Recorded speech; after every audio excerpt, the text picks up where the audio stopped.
शायद शायद खुद अलहदा हो गए केस से, जो एक मेगा करप्शन केस ही था शहबाज हमजा का। यहाँ आपको कहा गया, फिर सुप्रीम कोर्ट में भी ये कहा जाता है कि आप तो खुद ही नहीं आए और आप पीछे हट गए।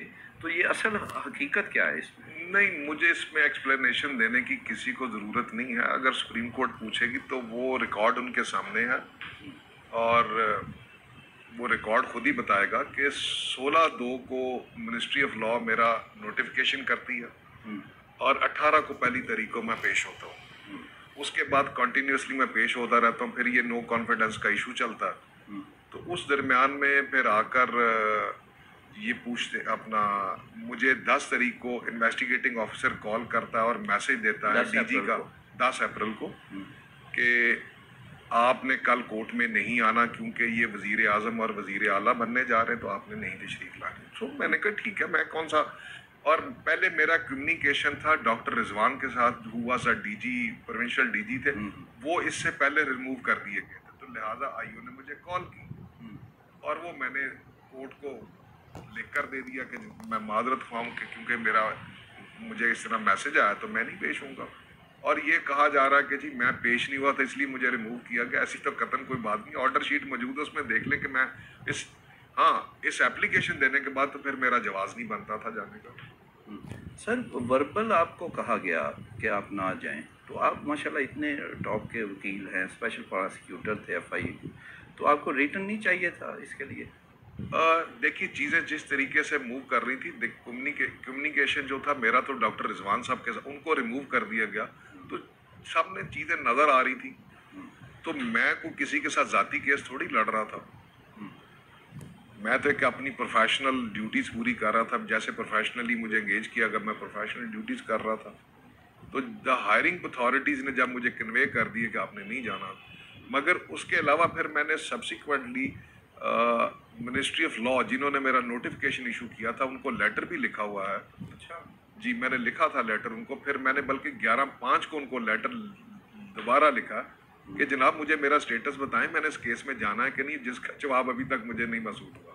वैसे आपका स्टेटस कहा ये जाता है सुप्रीम कोर्ट में और हमें भी कि शायद कोई मुअत्तल है आप यहाँ, क्या है ये नहीं पता। देखिए, जब दूसरा नोटिफिकेशन हो गया मेरे कुलीग का, वो बाजवा साहब का, तो ऑटोमेटिकली वो फिर मुझे या तो डी नोटिफाई करते, मुझे कम्युनिकेट करते, तो फिर तो मैं कहूँ कि जी हाँ जी वो आ गए हैं। अब मुझे पता ही नहीं है कि मैं डी नोटिफाइड अभी हुआ हूँ कि नहीं हुआ हूँ, क्योंकि मिनिस्ट्री ऑफ लॉ नहीं मुझे जो आपका वैसे उनसे जो तय था वो कॉन्ट्रैक्ट वगैरह वो पूरा हो रहा है, सैलरी वगैरह या जो भी था? नहीं, जो मेरा एफआई के साथ कॉन्ट्रैक्ट हुआ था उसमें से अभी तक मैंने 1 रुपया हासिल नहीं किया, क्योंकि मैंने कभी डिमांड ही नहीं की थी कि मैं इस पाकिस्तान के लिए काम करना चाहता था और कर रहा था। अच्छा, आपको हटाना क्यों चाहते हैं? मुझे ज़्यादा जो हमें बताया जाता है ये ओपन एंड शट बड़ा क्लियर सॉलिड केस है, ये वाकई ऐसा था?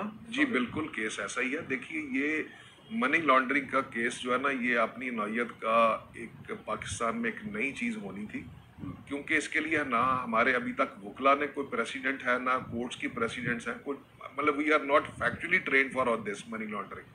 ये पाकिस्तान में पहली दफ़ा होने जा रहा था। अच्छा। हाँ जी। और तो इसमें मेहनत बहुत ज़्यादा दरकार थी।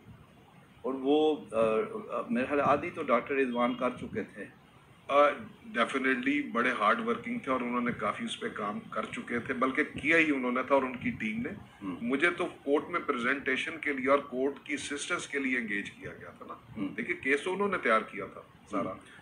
और आपको ये लगता था कि इतनी एविडेंस वगैरह स्ट्रॉन्ग थी कि ये मंतकी अंजाम तक पहुंच जाना था केस? जी डेफिनेटली, बिल्कुल ऐसे ही था।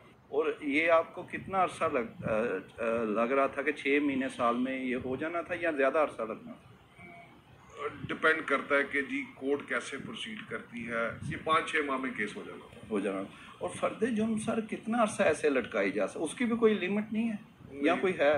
लिमिट नहीं है। अब देखिए, मैं कमेंट नहीं करना चाहता। नहीं, ये फर्द जुर्म का कह रहा हूँ कि वो वैसे आम केसेस में लॉ तो ये कहता है कि जब कॉपियाँ दे दी जाती हैं तो चलान की और बयानात की, उसके 7 दिन बाद फर्द जुर्म।